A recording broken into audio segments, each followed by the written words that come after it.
2012 मध्ये जेव्हा तुम्ही पुण्यात आलात, राईट. पीएमटी मध्ये चढता पण तुम्हाला येत नव्हतं. दोनदा पडलो.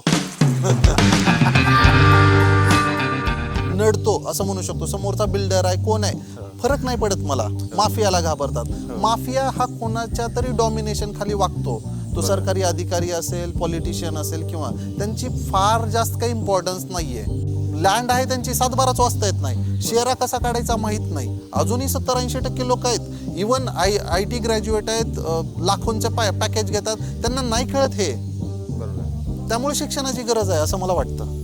आता मी नाव नाही घेऊ शकत ऑन कॅमेरा. जो व्यक्ती बॅनर लावतोय पुण्यामध्ये, होर्डिंग लावतोय, पुण्याज नंबर 1 बिल्डर, त्याच्यावर भारतातले सगळ्यात जास्त केसेस सुरू आहेत. 51,000 लिगल केसेस सुरू आहेत.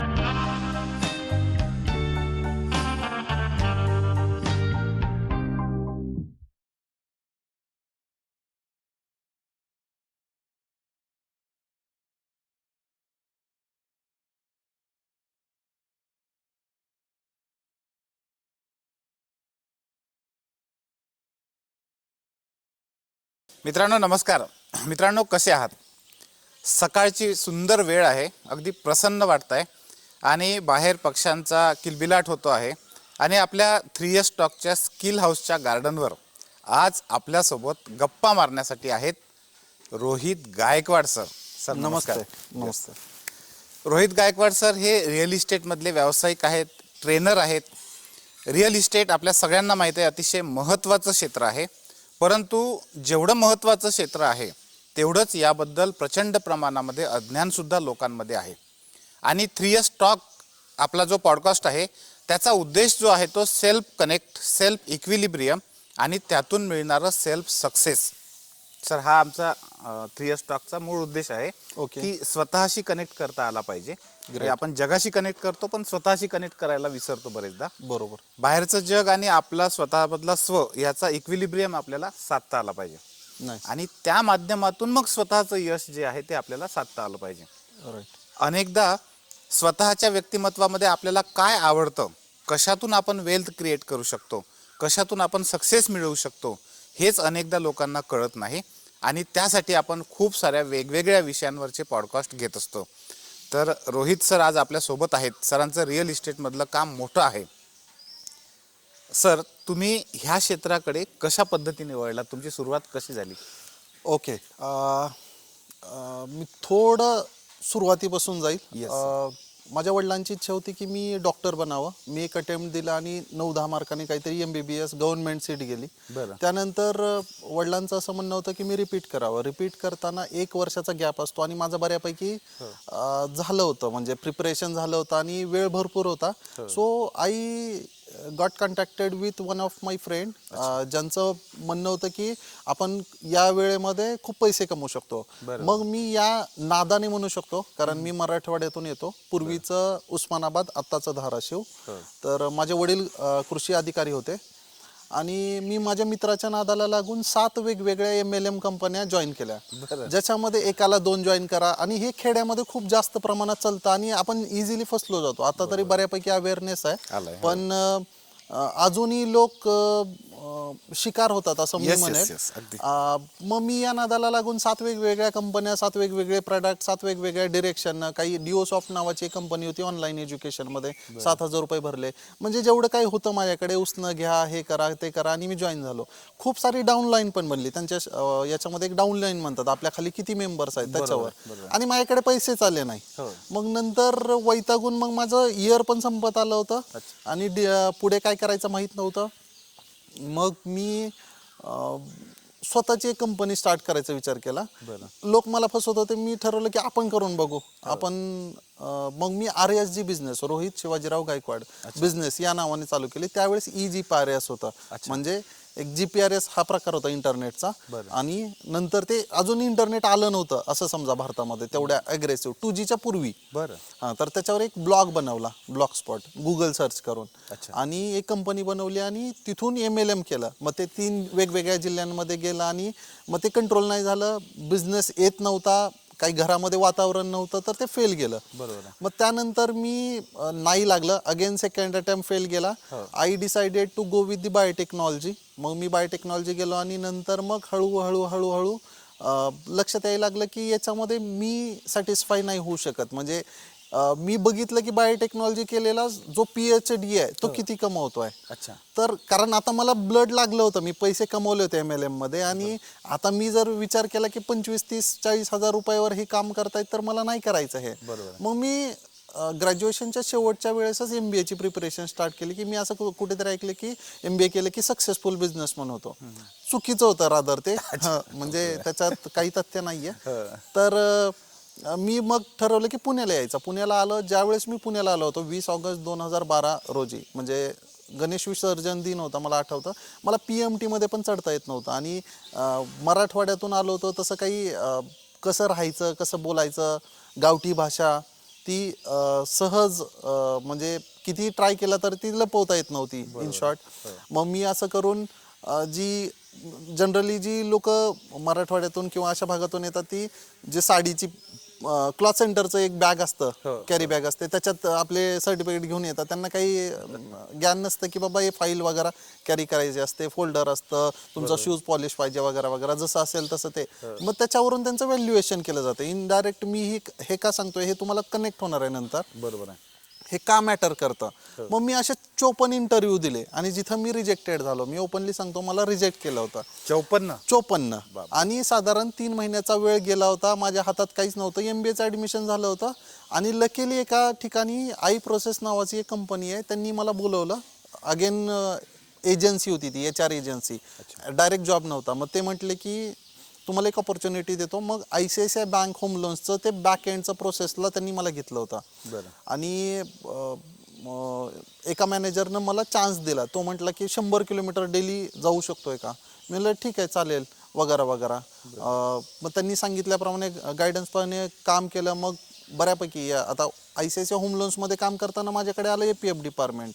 मग बिल्डरकडे जाऊन डॉक्युमेंट्स चेक करणं, लिगल आणि टेक्निकल ड्यू डिलिजन्स करणं. आता लिगल टेक्निकल ड्यू डिलिजन्स म्हणजे तुमचे डॉक्युमेंट्स क्लिअर आहेत का, बँकेच्या नॉर्म्समध्ये ते बसतात का वगैरे वगैरे. याच्यातून मला इंटरेस्ट क्रिएट झाला रिअल इस्टेटमध्ये. Then I work with Max Life Insurance 2014 मध्ये. आणि मग तिथं मला काही इंटरेस्ट आला नाही, कारण ते एक असं प्रोडक्ट आहे जे खूप डिफिकल्ट आहे विकायला, पण मला वाटतं त्याची गरजच नाही. म्हणजे तुम्ही असे पैसे भरत राहता जे तुम्ही मेल्यानंतर कामाला येणार आहे. तर मग समहाऊ ठीक आहे, सिक्युरिटीज वगैरे ठीक आहे, पण तुम्ही नसल्यावर त्या पैशाची काहीच किंमत नाही, ते कितीही मिळतील. बरोबर आहे. मग I decided to join builder firms. मग 2-3 बिल्डर फर्म्स जॉईन केले, आणि 2015ला मी स्वतःचं माझं रिअल इस्टेट ब्रोकरेज बिझनेस सुरू केला. शनिवार पेठेमध्ये साधारण 3,500 रुपये भाड्याच्या 10 बाय 10च्या खोलीमध्ये सुरुवात झाली होती. त्यात आम्ही काही सोफा सेकंड हँड जुना बाजारातून विकत आणला वगैरे वगैरे. माझ्या मित्रांनी मदत केली वगैरे. आणि तिथून मग मी पुढे आलो. त्यानंतर बऱ्याच लोकांसोबत मी पार्टनरशिप्स केल्या, जसं मी सांगितलं. तर फार डीपमध्ये आपण नको जायला, पण असं समजा की एक 5-6 LLP प्रायव्हेट लिमिटेड कंपनी मी फॉर्म केल्या, सक्सेसफुल केल्या. पण तिथे असं लक्षात आलं की माझं वय कमी असल्यामुळे समोरचा जो पार्टनर आहे तो माझा फक्त वापर करून घेतोय. इथं equal responsibility versus equal reward ही कन्सेप्ट नाहीये. तर मग कुठेतरी ते लक्षात यायला लागलं, आणि मग थांबलो मी. आणि नंतर मग माझी स्वतःची जर्नी एकट्यानेच पुढे नेली. कोविडमध्ये पण आम्ही चांगला बिझनेस केला. रादर आता पुण्यामध्ये माझी 6 ऑफिसेस आहेत. वेगवेगळ्या लोकेशन्समध्ये आम्ही वेगवेगळे ऑपरेशन्स करतो. बानेरमध्ये आमचा IT फर्म आहे, कॅम्पमध्ये आमचं रिमॅक्स ऑफिस आहे, गोले रोडला माझं लँड रिलेटेड आहे, अधिरा रिअल्टर्स या नावाने पार्टनरशिप. तर या वेगवेगळ्या गोष्टींमध्ये एवढं लक्षात आलं की तुम्हाला रिस्पॉन्सिबिलिटी शेअर करता आल्या पाहिजे, आणि समोरचा ज्यांच्यासोबत तुम्ही रिस्पॉन्सिबिलिटी शेअर करताय. कारण रिअल इस्टेट हे दिसायला जरी सोपं असेल तरी खूप कॉम्प्लिकेटेड अँड अनऑर्गनाइज्ड आहे. म्हणजे जसं आता स्टॉक मार्केट किंवा म्युच्युअल फंड बद्दल आपण बोलतो तर त्याला सेबी रेग्युलेट करते. इथं तसं रेग्युलेशन नाहीये. तुम्ही गल्लीत गेला, तिथला जो ओनर असेल किंवा तिथला ज्याची डॉमिनेशन असेल तो व्यक्ती त्या पर्टिक्युलर सगळ्याच गोष्टी मॅनेज करू शकतो. इन शॉर्ट मॅन्युप्युलेट करू शकतो किंवा त्याच्या फेवरमध्ये डिसिजन्स घेऊ शकतो.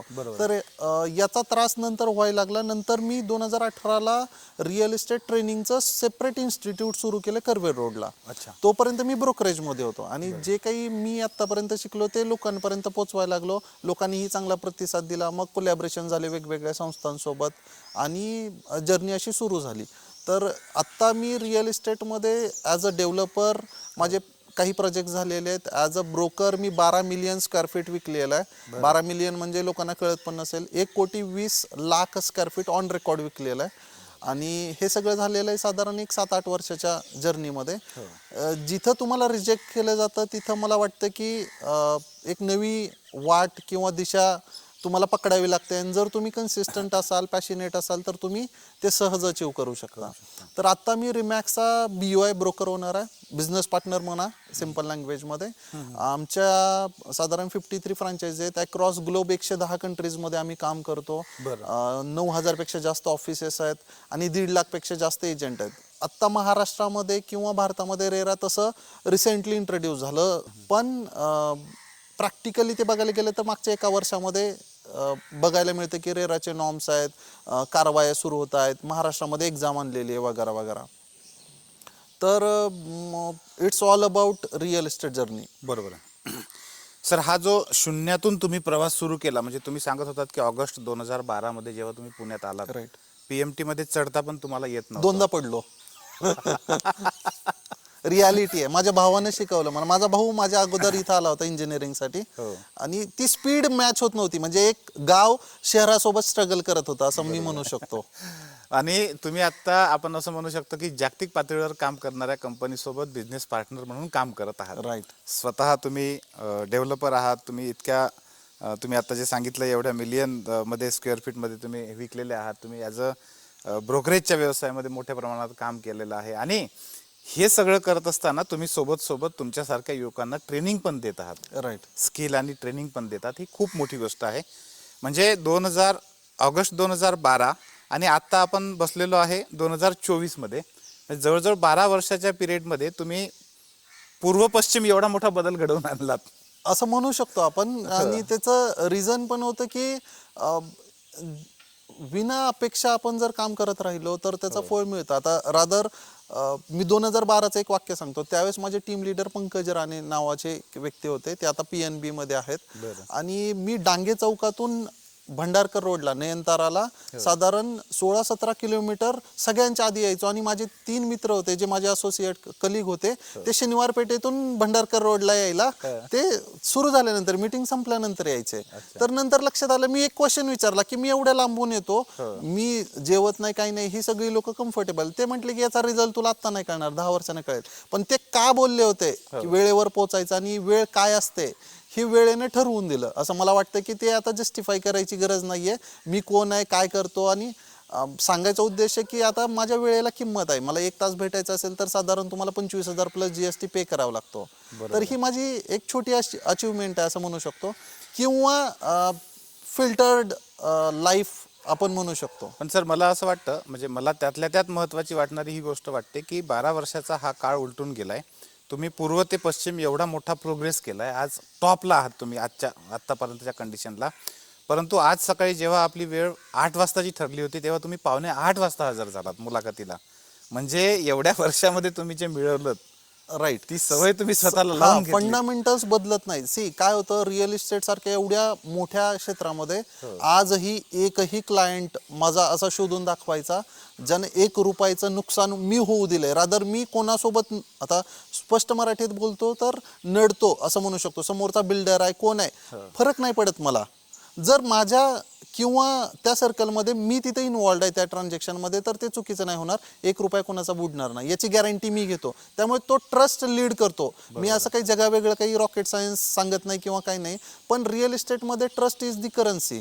ज्याच्यामध्ये तुम्ही जर चुकीच्या याच्यामध्ये गेलात किंवा फक्त पैसा किंवा लोक, आता जसं आपण पूर्वी बोलत होतो की माफियाला घाबरतात. माफिया हा कोणाच्या तरी डॉमिनेशन खाली वागतो. तो सरकारी अधिकारी असेल, पॉलिटिशियन असेल, किंवा त्यांची फार जास्त काही इम्पॉर्टन्स नाहीये आणि त्यांना सहज मॅनेज केलं जाऊ शकतं. निगोशिएशन स्किल ज्याच्याकडे आहे तो सहज टॅकल करू शकतो माफियाला. त्यामुळे माफिया हा एकदम निग्लिजिबल पार्ट आहे रिअल इस्टेटमध्ये. त्यातल्या त्यात लँडमध्ये तुम्ही बघितलं असेल तर त्या लफड्यात पडूच नये साध्या माणसानं. सरळ मार्गी जाणाऱ्या व्यक्तीनं सरळ काही जी लिगल डॉक्युमेंट्स आहेत चेक करावी आणि त्यामध्ये पुढे जावं. आता राहिला प्रश्न ब्रोकरेजचा, तर आम्ही अशी टीम उभा केलेली आहे. माझ्या स्वतःच्या टीममध्ये मी नाव नाही सांगत, पण एक नायब तहसीलदार आहेत, मावळ पुण्यामध्ये कामाला होते.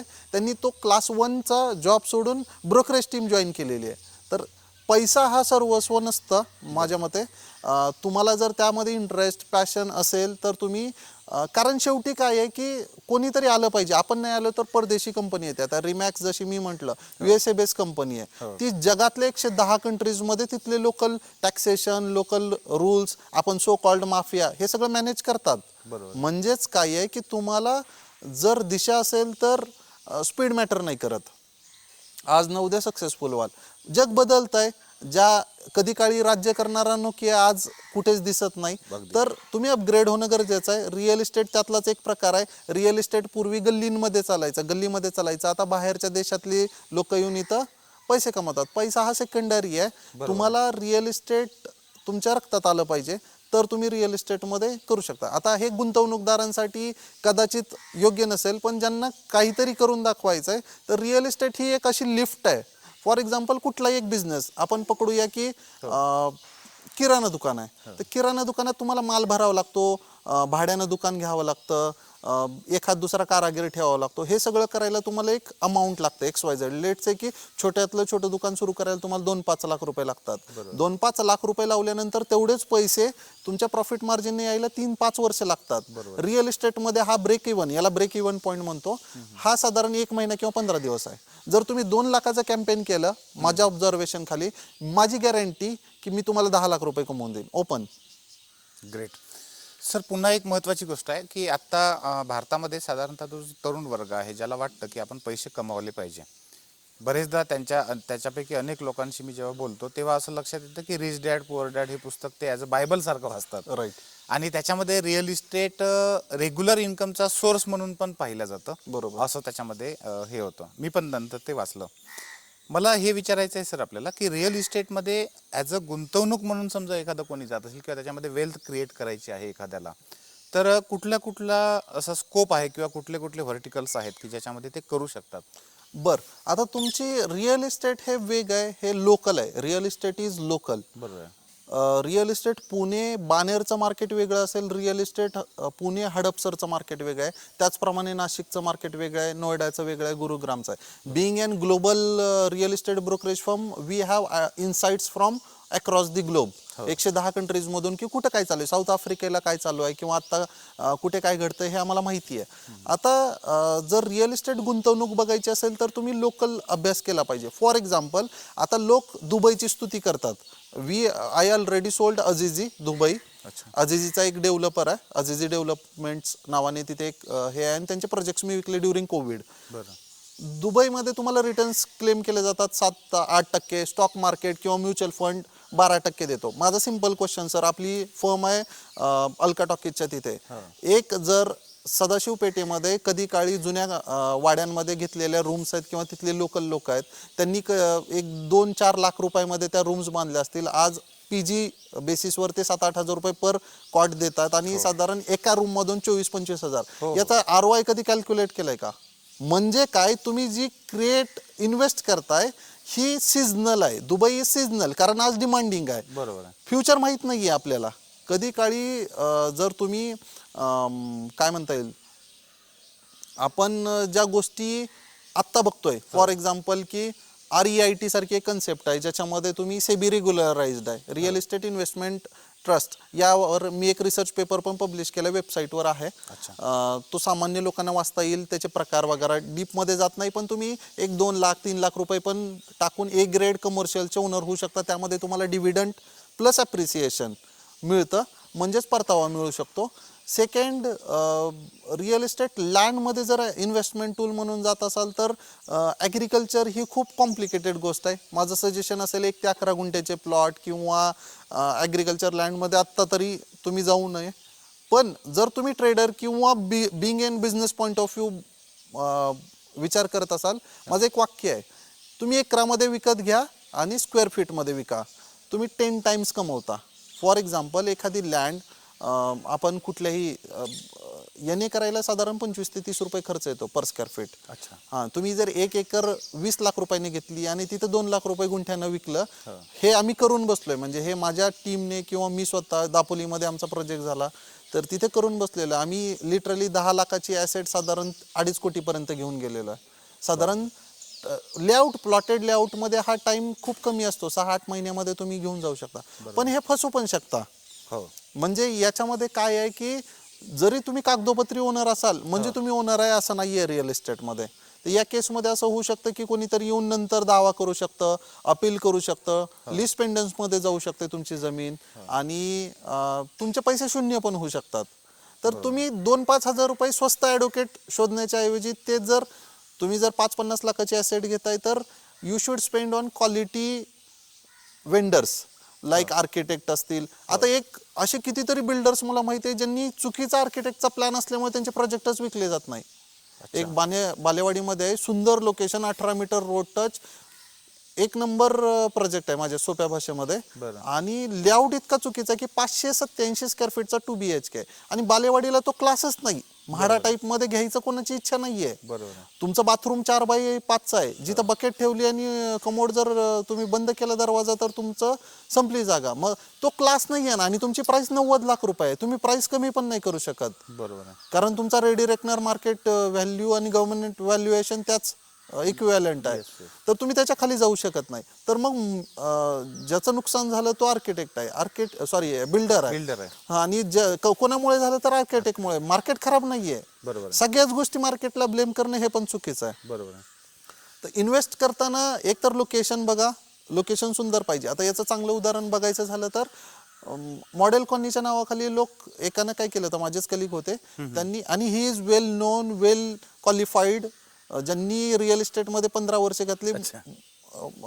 एक एरिया लोकॅलिटी आहे वडारवाडी नावाने. तर त्या भागामध्ये त्यांनी बिल्डिंग बांधली आणि त्यांना वाटलं की खूप स्वस्तात विकू आपण. मॉडेल कॉलनी साधारण 2 कोटी रुपयाला 3 BHK मिळतं, ते इथं साधारण 1,90,00,000 आपल्याला मिळून जाईल, कारण त्यांना मिळालं होतं स्वस्त प्लॉट.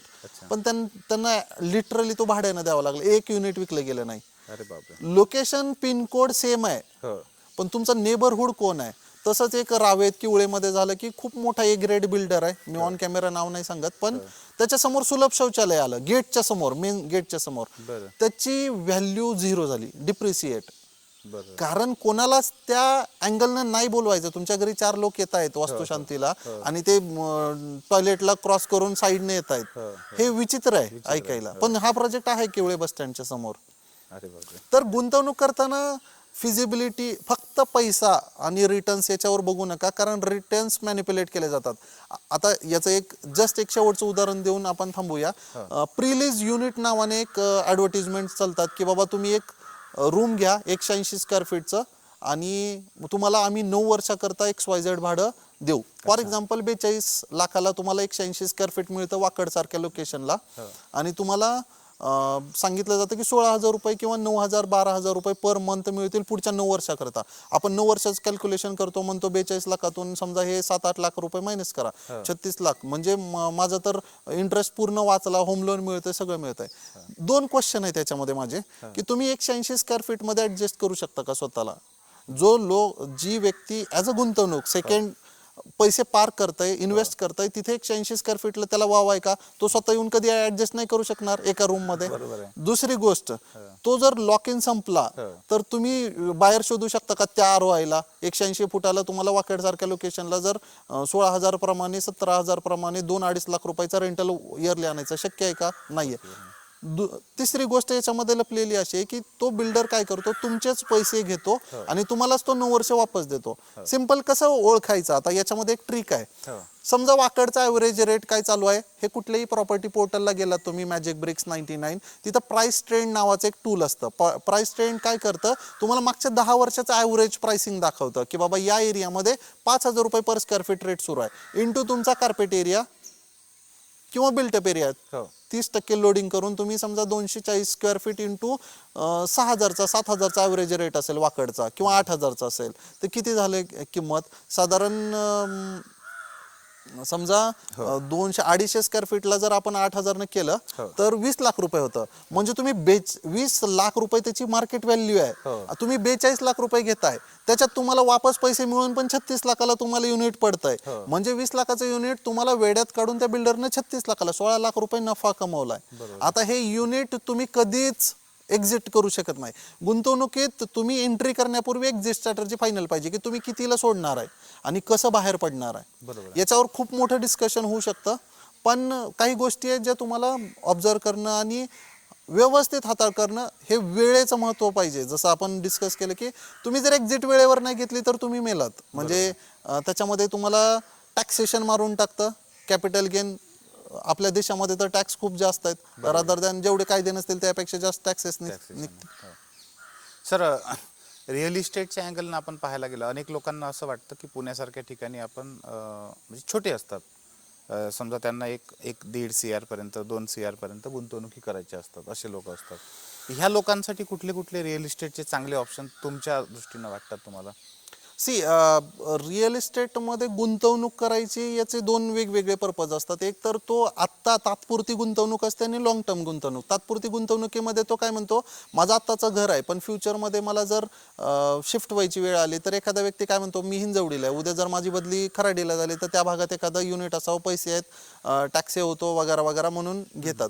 मग त्या केसमध्ये तुम्ही माझ्या मते रेसिडेन्शियल युनिट प्रिफर करू नये. जर तुम्हाला गुंतवणूक करायची आहे, सेल्फ यूज असेल तरच फक्त रेसिडेन्शियल युनिट मी प्रिफर करतो. अदरवाईज त्या रेसिडेन्शियल रिअल इस्टेटला काही काडी मात्र किंमत नाही. ROI किती आहे? 2-2.5% आहे पुणे मार्केटला. मुंबई मार्केटला तो 3% आहे, भाडे जास्त आहे. पुणे मार्केटला नाही मिळत. 2% तर तुम्हाला मग FD पण 6-7% देते. बरोबर. तर रेसिडेन्शियल ही कधी असू शकत नाही. पण तुम्हाला जर स्ट्रॅटर्जीज माहीत असतील, फॉर एक्झाम्पल तुम्ही प्री लॉन्चला एंट्री करताय आणि पोझिशनच्या अगोदर एक्झिट करताय, तर त्या केसमध्ये तुम्ही चांगलं पैसे कमवू शकता. कारण तुमची स्टॅम्प ड्युटी रजिस्ट्रेशन तुम्ही ॲग्रीमेंटच केलं नाही तर ते 7-8% पैसे वाचले, प्लस बिल्डरचा जो लॉन्च रेट असतो, प्री लॉन्च रेट असतो आणि ज्यावेळेस कम्प्लिशन होतं त्यावेळेस त्याचा फरक असतो. आता याचं एक लाईव्ह एक्झाम्पल सांगतो. पनवेलला गोदरेजचा एक प्रोजेक्ट आहे, ठीक आहे. त्यांनी 2017-18 मध्ये एक पोझिशन दिलं होतं, 29 lakhs 2 BHK. त्यावेळेस तो आउटस्कर्ट एरिया होता. आता मुंबईत 3.0 ची बूम आहे आणि त्यांनी सेकंड फेज लॉन्च केली आहे, 82 lakhs, सेम कार्पेट. 6 वर्षामध्ये 29 लाखचा फ्लॅट 82 लाखाला आहे. आता गुंतवणूकदारांनी 82 लाख वाल्याचं 1 कोटी होईल म्हणून गुंतवणूक करावं का? नाही, तो मूर्खपणा ठरेल. माझं म्हणणं, 5-6 वर्ष जुना बिल्डिंग आहे ज्याच्यामध्ये डिप्रिसिएशन नाही, मेंटेनन्स नाही. तुम्ही 29 लाख वाल्याला गाठा आणि त्याच्याकडून मग 2-5 लाख रुपये घेऊन 45 घ्या. तुम्ही जागेवर 30 लाख रुपये कमवता. बरोबर आहे. कारण जो पोझिशन आता लॉन्च होतो 82 लाखाला, तो डिलिव्हरीसाठी 3 वर्ष घेणार आहे. मग तोपर्यंत त्याची 1 कोटी रुपये ॲसेट झाली असेल. जो 29 लाखाला घेतला ज्यानं, त्यात इन्व्हेस्टर शोधा, तिथे जाऊन चौकशी करा, सोसायटी मॅनेजरला भेटा आणि त्याच्यामध्ये एंट्री करा. कारण तुमचं रेंट इन्कम तिथे इमिडिएट सुरू होईल रेडी पोझिशन असल्यामुळे. आणि तुम्ही प्लस अप्रिसिएशन म्हणून 40-50 लाख रुपये जागेवर कमवता. आता ही लोक करणारी आहे, एक वर्ग आहे, पण तो कॉमन व्यक्ती नाहीये. दुर्दैव हे आहे की कॉमन व्यक्तीला शिकण्यात इंटरेस्ट नाहीये. आणि त्यासाठी आपल्यासारख्या संस्थांनी पुढाकार घेतला, एक चांगली गोष्ट आहे. आपण जसं विचार करत होतो की यासाठी काही करता येऊ शकतं का, तर नक्कीच आपण विचार करू. पण गरज आहे, ती काळाची गरज आहे की तुम्ही तुमच्या हक्काचे पैसे आहेत, कष्टाचे पैसे आहेत, ते माझ्यासारख्या व्यक्तीला त्याची किंमत जास्त आहे. कारण मी असा एक इन्सिडेंट होता की माझी पगार 8,000-9,000 रुपये होते ICICIच्या काळामध्ये. एक वेळ जेवण करून मी सर्वाइव्ह केलेलं आहे पूर्ण महिनाभर. तर मला माहिती आहे की ते पैसे डुबल्यानंतर, एखाद्याचे गेल्यानंतर, आणि जर ते कष्टाचे असतील, एखाद्या व्यक्तीचा तो ट्रेडिंगचाच बिझनेस आहे, त्यासाठी एखाद दुसरी ट्रान्झॅक्शन मागे पुढे होऊ शकते, त्याला फरक नाही पडत. पण ज्यानं आयुष्यात, आता काही एक लेडी आहे, केस स्टडी सांगतो, मुंबईची लेडी आहे, सिंगल मदर आहे, हजबंड एक्सपायर्ड आहे, 5 झाले, आणि शी सोल्ड सगळे दागिने, FD वगैरे वगैरे सगळं होतं सगळं, आणि कुठेतरी एक प्रोजेक्टमध्ये इन्व्हेस्ट केलं खराडीमध्ये, आणि तो बिल्डर गावठी निघाला, स्वस्त आहे म्हणून इन्व्हेस्ट केलं आणि त्याच्यावर लोन होत नाहीये, त्यानं कुठून तर फायनान्समध्ये, त्याचं व्याज एवढं मोठं. लिटरली आगीत जसे होरपळतात तशी ती फायनान्शियली होरपळली. आणि शेवटी कन्सल्टेशनसाठी आल्यानंतर मग आम्ही कसं तरी ओळख काढून तिथून एक्झिट केली आणि चांगल्या NA प्रोजेक्टमध्ये. आता 2 लहान मुलं घेऊन ती व्यक्ती जाणार कुठे? आणि सरकारचं याच्यामध्ये काहीच नाही. तुम्ही वाट नका बघू की सरकार याच्यामध्ये काय करू शकेल, कारण याच्यात सगळ्यात वरला जर हायरार्की आपण मास्लो थेअरी जर बघितली तर त्याच्यात सगळ्यात वरती सरकारच आहे. म्हणजे हे ज्या जमिनी, हे जे बिल्डरला पैसे जातात, ह्या सगळ्या even RERA community. I am authorize RERA trainer, MahaRERA trainer, SILC सोबत कोलॅबरेशन आहे. तर याच्यावर असा व्यक्ती बसलाय ज्याला इमोशनलेस आहे तो. त्यामुळे इन्व्हेस्टमेंट आणि इमोशन्स वेगवेगळे ठेवा. इमोशन असेल तर तुम्ही रेसिडेन्शियल युनिटमध्ये जा, जर इन्व्हेस्टर असाल तर तुम्ही कमर्शियल किंवा अशा युनिटमध्ये जा जिथं अप्रिसिएशन लपलेलं आहे with A grade builder only. बरोबर आहे.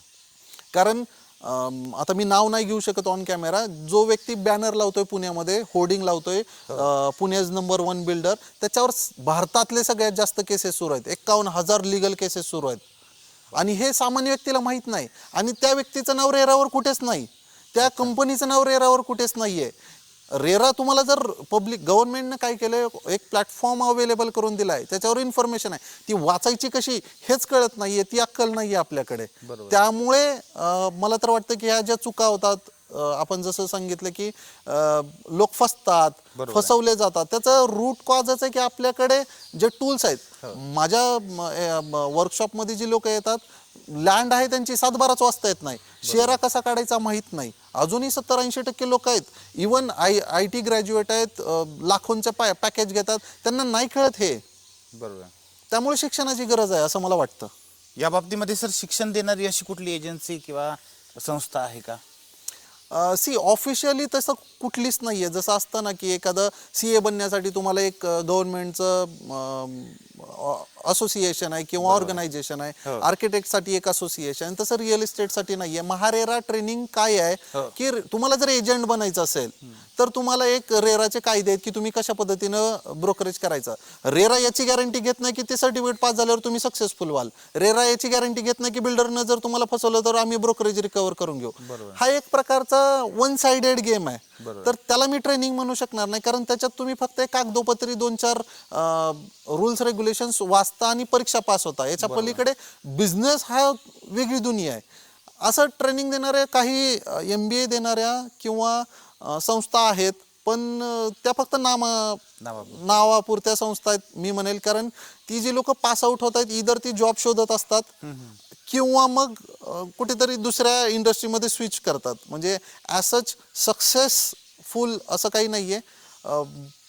याची गरज आहे खरं तर. सर रिअल इस्टेटमध्ये म्हणजे आता आम्ही स्पर्धा परीक्षेमध्ये काम करतो, स्पर्धा परीक्षेमध्ये ॲज अ बी प्लॅन अनेक लोक शोधत असतात. कारण रिअलिटी आहे की जेवढे लोक येतात, समजा 100% लोक येत असतील तर 1-2% लोक यशस्वी होतात. बरेचसे लोक असे असतात की त्यांना 1-2 वर्षामध्ये काही ना काहीतरी जॉब शोधण्याची गरज असते किंवा ते वेगळा करिअरचा पर्याय निवडतात, आल्यानंतर लक्षात येतं त्यांना. असा तुम्हाला काय वाटतं की एखादा विद्यार्थी आहे की ज्याला ॲज अ बी प्लॅन म्हणून किंवा काही दिवसानंतर आता मला बी प्लॅन सोडून ए प्लॅनवरच त्याच्यावरच काम करायचं आहे, रिअल इस्टेटमध्येच करिअर काढायची एखाद्याची इच्छा आहे, त्याच्यामध्ये कुठले गुण असले पाहिजे किंवा त्याला काय सांगाल तुम्ही की कोणी याच्याकडे वळलं पाहिजे रिअल इस्टेटकडे? माझ्याकडे असा एक स्टुडंट होता गणेश म्हणून. 3 वेळेस अटेम्प्ट दिला, फेल झाला आणि मग घरचे त्याच्या लग्नासाठी फोर्स करत होते, वय निघून गेलं होतं. आणि आपण म्हणू शकतो की तो स्वतः डिप्रेशन मध्ये होता की आपण लाईफ मध्ये काहीच करू शकत नाही. हे 3-4 वर्ष घेतल्यामुळे डिग्री नंतर गॅप पडला होता, कुठला जॉब मिळत नव्हता. लिटरली ऑफिस बॉयचे जॉब त्याला दिले जायचे. त्यांचा IQ खूप चांगला आहे, पण ते कुठेतरी पुस्तकी किडे आहेत असं मी म्हणू शकतो.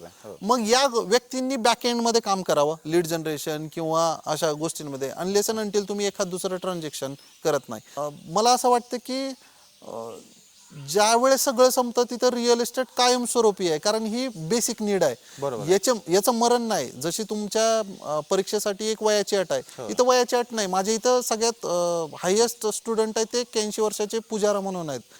पैशासाठी नक्कीच नाही करत आहे ते, पण त्यांना बसून राहणं शक्य नाही. ज्यांनी लाईफ मध्ये काम केलंय ना, तर त्या व्यक्तीला 60 नंतर असं चलबिचल होतं, काय करायचं पर्याय नसतो. रिअल इस्टेट मध्ये तुम्ही सेलिब्रिटी सोबत भेटता, पॉलिटिशियन सोबत भेटता, IAS ब्युरोक्रॅट सोबत भेटता, इन्व्हेस्टर सोबत भेटता. तर तुम्ही अशा पद्धतीचं नेटवर्किंग करता जे लाईफ लॉंग आहे. तुम्हाला कुठल्या डिपार्टमेंटमध्ये कधी काम पडेल, तुमची गरज कधी असेल. आणि शेवटी काय आहे, माझा एक कदाचित हा थोडा वियर्ड वाटेल लोकांना, माझी एक वजीर नावाची संस्था आहे. तर आम्ही खूप पैसेवाले लोक आहेत ज्यांचा 5,000 कोटी 4,000 कोटीचा आहे. त्यांना आहे ना, मी 1 तासासाठी मी स्मशानभूमीत घेऊन जातो शेवटच्या दिवशी. आता हे का करतो, कारण मला त्यांना दाखवायचंय की तुम्ही कितीही वर गेलात तरी शेवटी जळून राख आहे. आणि मग त्यांचा इगो ॲटिट्यूड हा जो प्रॉब्लेम आहे ना, जसं जसं वर झाला ना तसं तसं तो खूप वाढत जात असतो आणि तेवढी मॅच्युरिटी पण येत राहते. पण हा एक लेसन त्यांना सांगून जातो की शेवटी आपण राख आहे, या पैशाला काही किंमत नाही. मग ती लोक समाजासाठी वळतात आणि ती फसवी या पैसे कमवणं वाईट नाहीये, ते कमवलेच पाहिजे आणि तुम्ही लाईफमध्ये आपलं एक्झिस्टन्स सोडलं पाहिजे आणि त्यासाठी रिअल इस्टेट सारखे ॲसेट नाही. म्हणजे आपण जे किल्ले बघतो छत्रपती शिवाजी महाराजांचे किंवा हे काय आहे, रिअल इस्टेट आहे. त्यांनी कदाचित स्टॉक मार्केट सारखं काहीतरी वेगळं सोर्स टूल असेल त्यावेळेस, त्याच्यात पण पैसे, त्यावेळेस पण जुगार चालायचा. आपण रामायण महाभारतात पण बघितलं, द्रौपदी हरण वगैरे वगैरे. तर ही गोष्टी त्यावेळेस पण होत्या. अस्तित्वात काय आहे आता, फक्त रिअल इस्टेट आहे. आणि लँड ही अशी आहे की ही कधी न संपणारी स्त्रोत आहे, लिमिटेड आहे. त्यामुळे तुम्हाला ती घेणं गरजेचं. लँड नका घेऊ तुम्ही, part of peace and parcel of, एक तुकडा घ्या, एखादं इमारत मध्ये एखादा अपार्टमेंट घ्या. खरं तर हा विषयच खूप मोठा आहे, मोठा आहे. खूपच एवढा मोठा आहे की तुम्ही अगदी एजंट बनून काम चालू करू शकता, ब्रोकर बनून काम चालू करू शकता आणि अगदी तुम्ही लँडलॉर्ड किंवा मोठ्या याच्यामध्ये एम्पायर बनू शकता. सिंपल काय आहे की एजंट म्हणून तुम्ही जे पैसे कमवता ते जर लाखांमध्ये आहे, तर तुम्ही एखादा तुकडा घेऊन डेव्हलपर बनू शकता, जे मी केलं. डेव्हलपर बनल्यानंतर तुमच्याकडे पुढचं ट्रेडिंग ऑप्शन असतो, कारण तुमच्यापेक्षा मोठा बिल्डर आहे. तुम्ही जर तेवढे पैसे लावू शकत नाही तर तुम्ही ती लँड ट्रेड करता XYZ पॉकेटमध्ये.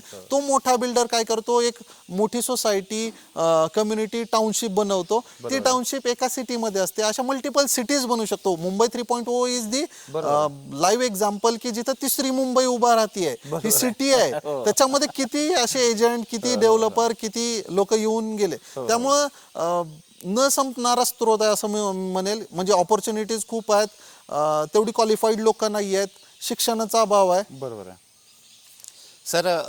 पुण्यामध्ये खास करून रिडेव्हलपमेंटची जी कन्सेप्ट आहे त्याच्यामध्ये लोकांना खूप इंटरेस्ट आहे आणि बऱ्याच लोकांना रिडेव्हलपमेंट विषयी माहिती पण नाही आहे खूप सारी. म्हणजे मला पण नाही माहिती आहे ती. तर ही रिडेव्हलपमेंटची काय कन्सेप्ट आहे आणि त्यात कशा संधी असू शकतात? आता रिडेव्हलपमेंट म्हणजे काय आहे की as per corporation, local authority वेगवेगळ्या असू शकतात. पुण्यामध्ये PMC आहे, PCMC आहे, PMRD आहे. त्यांच्या हद्दीमध्ये ज्या काही बिल्डिंग्स आहेत त्याचं एक वयोमान ठरवलं त्यांनी. फॉर एक्झाम्पल जर आपण पुणे महानगरपालिकेचं उदाहरण घेतलं तर 25 ते 30 वर्षानंतर तुम्हाला नोटीस येते की तुमची बिल्डिंग जुनी झाली, आता ही डिमॉलिश करावी लागेल. कारण त्या स्ट्रक्चरचं ऑडिट झाल्यानंतर ती जर टिकाऊ नसेल आणि त्याच्यापासून जीवितहानी असेल तर मग हे नगरपालिकेचं किंवा महानगरपालिकेचं कर्तव्य आहे की ती पाडावी लागते. आता याच्यामध्ये एंट्री होते ज्यावेळेस ही बिल्डिंग 25-30 वर्षापूर्वी बांधली गेली त्यावेळेस FSI कमी होता. FSI काय असतो की तुम्ही 1000 फुटामध्ये साधारण किती बांधकाम करू शकता, तर तो FSI ठरवतो. आणि हे गल्लीप्रमाणे, प्लॉट प्रमाणे वेगवेगळं असू शकतं. 12 मीटर रोड टच एखाद्या सोसायटीमध्ये प्लॉट आहे त्याचा FSI वेगळा असू शकतो आणि त्याच्या ॲडजस्टंट दुसरा प्लॉट आहे ज्याचा 6 मीटरला रोड फेसिंग आहे, त्याचा FSI वेगळा असू शकतो. आता FSI खूप वाढले. पुण्यामध्ये TOD झोन आला. TOD झोन म्हणजे मेट्रो आली, तर ट्रान्झिट ओरिएंटेड डेव्हलपमेंट म्हणतात. मेट्रो आल्यामुळे FSI अप टू 4 गेला. तर त्यामुळे रिडेव्हलपमेंटचा खूप स्कोप आहे. म्हणजे ज्या लोकांचे सध्याचे कार्पेट 400, 500, 1000 असे असतील त्यांना दुप्पट पण दिलं तरी बिल्डर खूप प्रॉफिटमध्ये राहू शकतो. कारण तुम्ही बांधकाम जास्त करू शकता, प्लॉट तेवढाच आहे. पण याच्यामध्ये चॅलेंजेस खूप जास्त आहेत की सोसायटीचं एकमत होत नाहीये वगैरे वगैरे. आणि काही वेळेस जुन्या काळामध्ये बिल्डरनं कन्व्हिन्स डीड केली नव्हती, लँड तुमच्या नावावर केली नाही सोसायटीचा, तर मग सरकारने एक डीम्ड कन्व्हिन्सचा एक ऑप्शन आणला. रिडेव्हलपमेंटमध्ये स्कोप खूप जास्त आहे. कोथरूड सारखं उदाहरण जर आपण घेतलं तर तिथे साधारण 5 लाख स्क्वेअर फीट आता इमिडिएटली रिडेव्हलपमेंटमध्ये सँक्शन आहे. म्हणजे रामबाग कॉलनी सारख्या एखाद्या गल्लीमध्ये तुम्ही जाता तर तिथे 10 प्रोजेक्ट्स आहेत. मग तिथं तुम्ही रेट निगोशिएट फार व्हेरिएशन नाही बघू शकत कारण कॉम्पिटिशन ह्यूज आहे. पण अशा सिटीमध्ये जिथं पॉप्युलेशन डेन्सिटी खूप जास्त आहे, जसं आपला पेट एरिया आहे, तिथं रिडेव्हलपमेंटला खूप स्कोप आहे. वाड्या आहेत, जुन्या घरं आहेत, तिथं बांधणं गरजेचं आहे. कारण शेवटी जी लोकसंख्या वाढतीये त्याला घर देणं गरजेचं आहे. पूर्वी काय होतं की सगळी लोक 85% लोक साधारण खेड्यामध्ये राहायचे आणि 15% शहरामध्ये राहायचे साधारण 30 वर्ष पूर्वी. आता ती परिस्थिती उलटी आहे. 72% लोक शहरामध्ये स्थायिक व्हायला विचार करतायत आणि खेड्यामध्ये कोणी शेती सोडली तर दुसरं कोणी रोजगार किंवा असं काही स्कोप उरलेला नाहीये. प्रत्येकाला जायचं. त्यामुळे PMRD आले. आणि मला सांगायला आनंद होतो की एशिया खंडातला सगळ्यात मोठा डेव्हलपमेंट प्लॅन PMRD लॉन्च करतो. म्हणजे जो रिंग रोडचं काम आहे हे पुणे हे हॉरिझॉन्टल ग्रो करेल. आत्ता जे आहे ना हाय राईज टावर्स आहेत, म्हणजे 40 मजली बिल्डिंग, 50 मजली, हे फ्युचर नाहीये. ह्याच्या पुढचं future inter connected gated societies असतील. म्हणजे एखादी आता फॉर एक्झाम्पल नांदेड सिटीचं उदाहरण घ्या, तुम्ही एंट्री केल्यानंतर तुम्ही शिवनेमध्ये बाहेर पडू शकता. म्हणजे काय, पब्लिकसाठी तो रोड ओपन आहे, जरी तो सोसायटीचा रोड असेल तरी. तसंच सगळ्या सोसायटी आता कशा आहेत की कंपाऊंड वाले, त्याचे एंट्री एक्झिट गेट फिक्स आहे, ते नसेल. याच्या पुढे सगळ्या सोसायटी एकमेकाला कनेक्टेड असतील आणि ते सरकारी ओन्ड असतील. तो पर्टिक्युलर रस्त्याचा वापर जो आहे तो सरकारकडे रिझर्व असेल. आणि हॉरिझॉन्टल बंगलो सिस्टीम फार ग्रो करेल. पनवेल, कर्जत, रायगड तालुका, रायगड जिल्हा रादर हा बंगलोसाठी येतोय. तिथे हाय राईज बिल्डिंग नाहीये. जेवढे प्लॉटेड गेटेड कम्युनिटी प्रोजेक्ट्स आहेत हे या पॉकेटमध्ये वाढतात. त्यामुळे रिडेव्हलपमेंटला स्कोप आहे, पण जिथे पॉप्युलेशन डेन्सिटी आहे, जिथे पॉप्युलेशन डेन्सिटी नाही तिथे रिडेव्हलपमेंटचा फार काही स्कोप नाही. पण रिडेव्हलपमेंट तशी बघायला गेली तर सामान्य लोकांच्या दृष्टीने फायदेशीर गोष्ट आहे. कारण तुम्हाला सिटीमध्ये राहायला मिळतं, वेल गुड इन्फ्रास्ट्रक्चर आहे, सरकारी सुविधा आहेत, स्कूल, कॉलेज, हॉस्पिटल, जे की हॉरिझॉन्टल डेव्हलपमेंट जिथं म्हणतोय, जिथं अजून पाणी चाललं नाही. उंदरी सारखं एक लोकेशन आहे जे कॉर्पोरेशनमध्ये जाऊन 6 वर्ष झालं, पण तिथं 16 CBSE स्कूल 2 किलोमीटरमध्ये आहे, पण तिथं पिण्याचं पाणी आलेलं नाहीये. त्यामुळे तुमचा पर्पज काय, जर रिडेव्हलपमेंट सिटीमध्ये असेल आणि तुम्हाला सिटीमध्ये राहण्याची आवड असेल, तुमची ती कुवत असेल, कारण सिटीमध्ये अफोर्ड करणं हा एक वेगळा मुद्दा आहे. कारण 2 कोटी आणि 2.5 कोटीच्या खाली काही मिळत नाहीये. आणि जर तुम्ही, आणि त्यातल्या त्यात विदाऊट ॲम्युनिटी, रिडेव्हलपमेंटमध्ये चॅलेंज काय, तुमचा प्लॉट लिमिटेड आहे. त्यामुळे जशा बाहेर ॲम्युनिटी मिळतात, स्विमिंग पूल, क्लब हाऊस वगैरे, त्या ॲम्युनिटी इथं नाही उपलब्ध करू शकत बिल्डर, पण तुम्हाला तेवढीच प्राईस पे करायची आहे. प्रभात रोड साधारण मी जसं 2012 पासून बघतोय तर 2.5-3 कोटीच्या रेंजमध्ये अजून पण मिळतो. पण बानेरमध्ये कस्तुरी सारखा एखादा डेव्हलपर येतो आणि तो 10 कोटीचं युनिट लॉन्च करतो. 10 कोटी देणं लोकांना जस्टिफाईड वाटतं, पण 2.5 कोटी देणं नाही वाटत. कारण काय, तुमचं नॅरो आहे, तर तुमच्याकडे पार्किंगची सुविधा नाहीये, आधुनिक ॲम्युनिटीज नाहीये, क्लास तोच आहे. तर माझं असं म्हणणं आहे की रिडेव्हलपमेंट होऊ शकेल, पण त्यामुळे दुसऱ्या ज्या ऑपॉर्च्युनिटी आहेत त्या घातक आहे. कारण जशी जशी बिल्डिंग वाढेल तसा पाण्याचा वापर वाढेल. तो पाईप तेवढाच आहे त्या कॉलनीमध्ये आलेला. रिडेव्हलपमेंट होतंय म्हणजे पाईप वाढवला का कॉर्पोरेशननं, म्हणजे पाणी येण्याची ताकद, पाण्याचा साठा लिमिटेडच आहे. तुम्ही फक्त बिल्डिंग वाढवताय, लोकसंख्या वाढवताय, विकताय, ट्रान्झॅक्शन होतंय, सरकारला रेव्हेन्यू मिळतोय, टॅक्स मिळतोय, पण जे बेसिक इन्फ्रा आहे ते पण वाढायला पाहिजे. जर रिडेव्हलपमेंट होत असेल आणि कोथरूड सारखा सिटी, तिथे रस्ते नाही वाढत आहे, पण त्याच रस्त्यावर जर सगळ्यांकडे 2 कोटी आहे म्हणजे त्यांच्याकडे गाड्या आहेत, त्या जर गाड्या एकत्र उतरल्या तर मग ते काय परिस्थिती होणार आहे हे अंदाज येऊ शकतो. अगदी अगदी अगदी. सर, मेट्रो जी आलेली आहे पुण्यामध्ये, त्यानं रिअल इस्टेटच्या सिनेरिओमध्ये काय चेंजेस झाले असं? खूप म्हणजे आपण रादर बँकिंगमध्ये असतं रूरल, अर्बन, सेमी अर्बन आणि मेट्रो, तर आपण मेट्रोकडे जातोय. मेट्रो ही व्हेकलचं नाव आहे समजा त्या याचं, पण जर आपण शहरीकरण असं बघितलं तर त्यामध्ये मेट्रो ही टायर 1 सिटी पकडली जाते.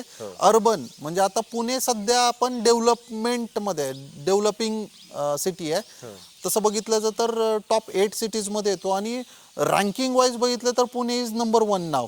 अच्छा. हैदराबाद, पुणे आणि बेंगलोर एकमेकाला कम्पीट करतायत in terms of real estate transaction. जी डिमांड वर्सेस सप्लाय आहे हा सगळ्यात पुण्यात आहे. आणि पुण्याचं भवितव्य खूप सुंदर आहे. रादर पिंपरी चिंचवड सारखी एखादी महानगरपालिका आहे, ते रस्ते मोठे आहेत, सुविधा दिलेल्या आहेत, सगळं पोहोचलेलं आहे. तर माझ्या मते मेट्रोमुळे FSI वाढला, त्यामुळे पॉसिबिलिटीज वाढल्या, त्यामुळे लोकल ट्रान्सपोर्टेशन स्वस्त आणि सहज झालं, डिपेंडन्सी कमी झाली. PMT सारख्या मेट्रोमुळे सर, पण कोणत्या भागात तुम्हाला असं वाटतं की जास्त रिअल इस्टेटच्या खाली ज्यावेळेस ती मेट्रो हिंजवडीकडून वनाज कनेक्ट करेल, म्हणजे वेस्ट बेल्ट म्हणतो पुण्याचा हा पश्चिम भाग आहे, ज्याच्यामध्ये चांदणी चौकापासून लोधा बेलमेंडो हा जो मधला गॅप आहे बघा. रिअल इस्टेट वाढतं हे 2 डिरेक्शनला, 4 डिरेक्शनला सिटीच्या कधीच नाही वाढत. आता मी सांगतो, बानेर बालेवाडी वाढतंय आणि खराडी वाघोली वाढतंय, तुम्ही इकडे बघा कात्रज कोंडवा नाही वाढत आहे, ते तिथंच आहे. बरोबर 35 वर्षापूर्वी तिथंच होतं, तिथंच आहे. तेच तुम्ही राईट साईड नॉर्थ साईडला बघू शकता. तर माझं म्हणणं काय आहे, सिटी कधी पण दोनच डिरेक्शनला वाढते, चारही बाजूने कधीच नाही वाढत. तर हे 2 डिरेक्शन कुठले आहेत? ईस्ट पुणे जी खराडी आहे, मांजरी खुर्द, मांजरी बुद्रुक ही लोक खराडी एनेक्स नावाने विकतात.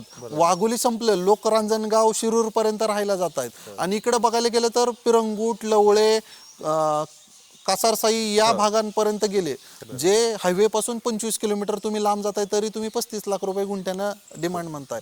तर माझ्या मते मेट्रो ज्या वेळेस हिंजवडीकडून वनाजकडे कनेक्ट होईल, त्यावेळेस त्या पश्चिम बेल्टमध्ये खूप जास्त फरक पडेल. रादर दुसरीकडे येऊन काही फार असं काही फरक नाही पडणार. कात्रज कडून स्वारगेटला आली म्हणजे काही फरक नाही पडणार आहे. इझिली कम्युटेबल आहे, 10 रुपये दिले तर ऑटो रिक्षा सोडतं. त्यामुळे फार जास्त कॉन्ट्रीब्युशन त्या पॉकेटमध्ये नाही. पण जिथे आउटस्कर्टला प्रोजेक्ट बनवायचे तिथे मेट्रो आल्यामुळे FSI वाढतो, बिल्डरला ती फ्लेक्झिबिलिटी मिळते, जास्त कमी पैशामध्ये जास्त सुविधा देणं, आणि या पॉकेटमध्ये जास्त फरक पडेल. सर म्हणजे एकंदर पाहता आपण इन्व्हेस्टर पासून त्याच्यामध्ये करिअर करणाऱ्यापर्यंत, तर म्हणजे पुण्याच्या अगदी खराडीपासून आपण म्हणूया की मुंबईच्या आपल्या बायपास बेंगलोर हायवेपर्यंतचा खूप मोठ्या स्कोपवर आपण चर्चा केलेली आहे. एक शेवटचा प्रश्न जाता जाता तुम्हाला विचारायचा आहे, फ्युचर स्कोप तुम्ही याच्याकडे कसं पाहता? ॲज पर रिसर्च रिपोर्ट ज्या मोठ्या मोठ्या संस्था असतात, JLL, कुशमन किंवा नाईट फ्रँक, यांच्या रिसर्च रिपोर्टनुसार हे व्हॅलिड आहेत, हे इझिली ऑनलाईन अवेलेबल आहेत. You can just google real estate in India 2030 असं सर्च करा, तुम्हाला येईल. We are going to be a 1 trillion economy. आता याचा अर्थ काय असतो की साधारण जी डिमांड आहे, 2008 मध्ये आपण $50 बिलियन इकॉनॉमी होतो, आता ती 1 ट्रिलियन पर्यंत जाते. तर जर आपण इंडियन लँग्वेजमध्ये याला बोलायचं झालं तर 8,000 इंटू 1,000 इंटू करोड ही जी अमाऊंट आहे, ही आपली ॲग्रीमेंट व्हॅल्यू असेल. म्हणजेच काय, पुढच्या 6 वर्षामध्ये डिमांड खूप जास्त आहे. तुमचे जे रेट्स आहेत ते अप राहणार आहेत. हे स्लॅक किंवा हे जे आहे ना, हे पॉकेट वाईज असू शकतं. एखाद्या विभागामध्ये कमी जास्त होऊ शकतं डिमांड आणि सप्लायचा गेम. पण ओव्हरऑल जर बघितलं तर खूप सुंदर भवितव्य आहे. खूप चांगली लोक यामध्ये येतील. 5 लाख रिअल इस्टेट एजंटला सहज स्कोप आहे.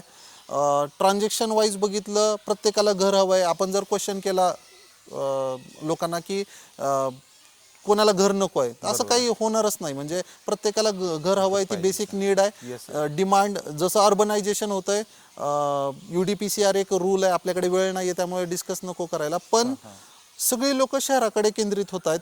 त्यामुळे घरांची मागणी वाढणार आहे. इन्फ्रा वाढतंय, व्हिजन चांगला आहे, स्टेबल गव्हर्नमेंट आहे. त्यामुळे पुढची 6 वर्ष ही सुंदर असतील. कदाचित त्यानंतर 1-2 वर्षासाठी डाऊनफॉल आपण बघू, पण 2030 पर्यंत रिअल इस्टेट खूप डिमांडिंग आणि बूमिंग असेल. सर खूप खूप धन्यवाद. खूप चांगल्या पद्धतीने रिअल इस्टेट क्षेत्राविषयीच्या वेगवेगळ्या संधी, युवकांसाठीच्या संधी, इन्व्हेस्टरसाठीच्या संधी आणि पुन्हा रिलेटेड खूप साऱ्या प्रश्नांवर आपण खूप चांगल्या पद्धतीने आज गप्पा मारल्यात. 3S टॉक तर्फे आपले खूप खूप आभार. Thank you sir. या